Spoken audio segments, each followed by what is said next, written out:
very good evening to you. Thank you for joining us. Welcome to Sports Tonight. This is the Thursday night edition of the show. Promises to be exciting, as always, and we will, of course, in our usual style, be taking you on a trip that will take us around Nigeria, and of course, we will also touch up on a few places outside of our shores, just in a bid to give you the latest in the world of sports. This is Sports Tonight, and it's the Thursday night edition. My name is Tony Ibitoye. I'd like to start by introducing to you my partners on the program tonight, and they will be starting up the show with me for the first part of Sports Tonight this Thursday. Tunde Koiki is on the show this Thursday, and of course Austin Okonakwan is also on the show tonight. And gentlemen, let me welcome you to Sports Tonight. Thank you, sir. I'm sure you've had a wonderful day. Looking forward to giving your best. But I mean, after now, we will have a guest. Our good friend is based in Port Harcourt, one of those that regularly contributes to Sports Tonight via Twitter from Port Harcourt. Fisayo Dairo will be joining us later on Sports Tonight. And then, being a Thursday, don't forget we have plenty to talk about in basketball. Femi Adefeso will be coming in later on, and we'll be talking plenty of basketball on Sports Tonight this Thursday. Remember, Thursdays also we take you to Washington, but it's not going to happen today. We apologize. Our friend Sonny Young will not be available on the program tonight. But don't worry, whatever Sonny can do, Femi can even do better. I mean, he will give you all the lowdown about basketball on the domestic scene, and it will also touch up on a few things as well from the NBA. But gentlemen, let's start off the show tonight on a rather sober note. A lot for us to reflect about. Yesterday, remember, we started the show off with the story of Yomi Peters, stationary stores legend, Super Eagles International, Green Eagles International, Yomi Peters. We talked about him. He passed on at the age of 78. But today, we're doing something different. We're talking about one man that is called the grandfather of modern coaching in Nigeria. His name is Pa A.J.E. Egbokodo. He's passed on at the age of 96.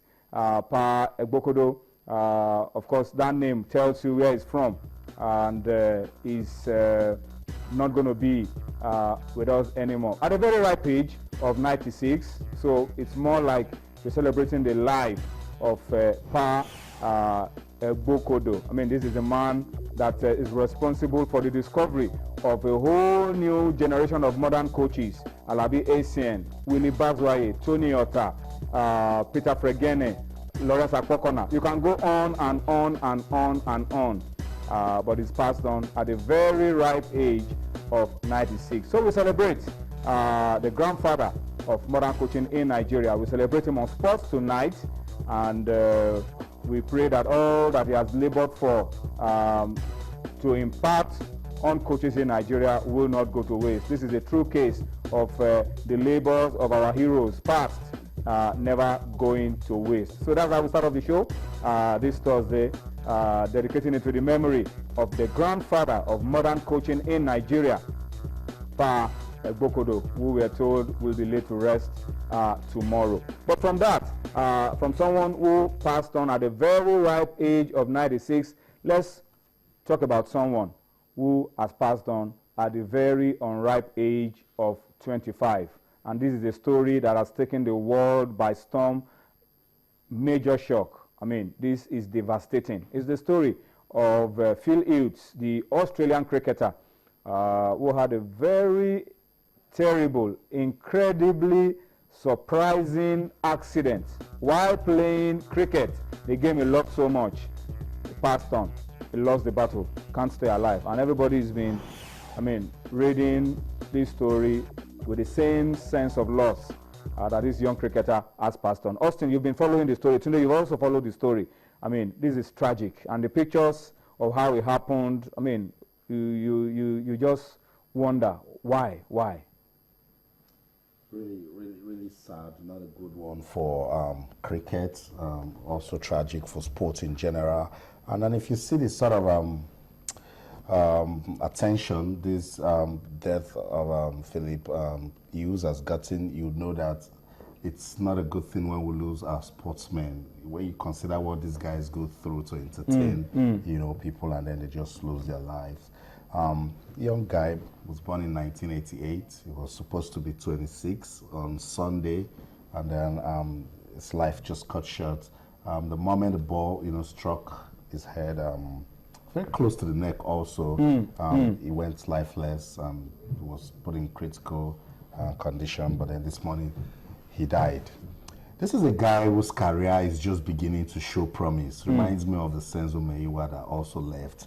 You know, at age 20, he had made 2 centuries in a test match. He is the youngest player ever to have achieved that. You know, he's a rare batsman that attacks the ball even before it comes to him. Plays for Cricket Australia, same club as the Australian cricket captain Michael Clarke, and with that sort of motivation and the sort of cricket he's playing, he has been termed the future of Australian cricket, and now he's no more. And then a lot of people are devastated. It's an incredible shock because people are wondering, it was a short pitch ball, actually a bouncer, you know, and it just struck him. When you say bouncer, that wasn't pitched at him directly. Yeah. It was those ones that hit the turf and bounced up before they even attempted the wicket. So the first season, the first should have been diminished. Some will argue that it gave it increased spin and increased the velocity as it traveled through the air. There will be arguments for and against, but you know the most devastating part is for the bowler. Yeah. The man who pitched the ball, he never intended to kill anyone. He was just trying to score a point for his team. And you can imagine just how distraught that gentleman is. I don't think you'll ever see cricket the same way again. But you cannot fault the kind of attention that the man was giving, first-class medical attention. They tried everything they could do to save his life, but it was not meant to be.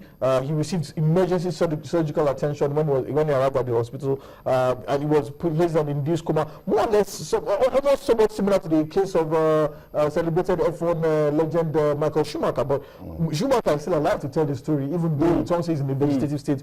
But poor Phil Hughes has departed in an untimely fashion, and you can be sure, being the kind of organized sports that cricket is, they will take notice of what has happened. They will probably look at ways of improving safety in the sport. I was going to come to that because this is one incident that is taking the entire world by storm. It's a freak incident, actually. Yeah, people are beginning to ask questions about the quality of safety equipment and all of that. And I'm even told that the headgear that he was putting on was supposed to protect him, but he didn't do exactly what he was supposed to do, and that there could be some legal issues around the provision of that headgear and those who manufactured it. But surely, things like this will raise a lot more questions about the safety and how we can protect the lives of those who are involved in this game, because it's an accident.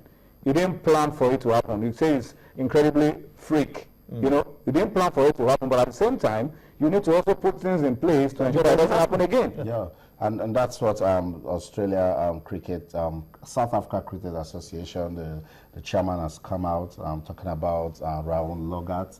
He says we should it should be investigated, and then producers of helmets should put more attention into safety. I mean, Hughes was wearing it, and then the ball probably struck him right here, at the back of the neck. You know, and then the doctor said it caused a vertebral artery dissection that quickly sent blood to his brain. You know, and then what that means that the arteries that run just close to the spinal cord, the main to your spine, and I think one of them was severed. If you took a good look at the picture that we showed a little bit at the beginning of the show, you will see that immediately the accident happened, the artery around his neck had ruptured and had swollen. So exactly.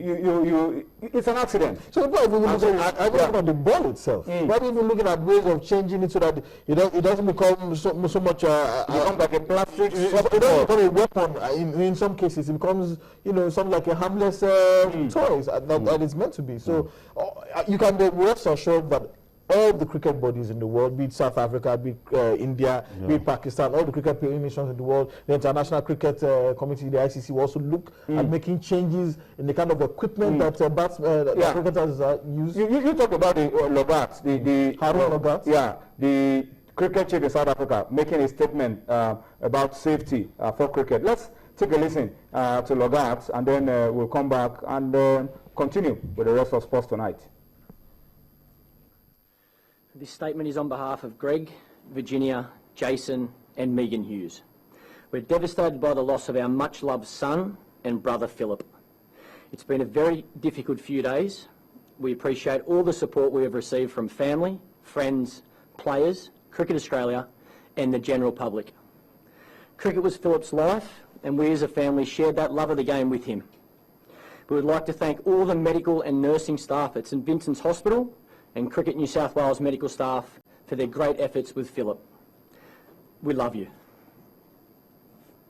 He was a hero to kids around the nation, particularly those in the region around his hometown of Maxville in New South Wales. And he did them proud in his 26 Test matches, a tally that looks certain to grow, but now, sadly, never will.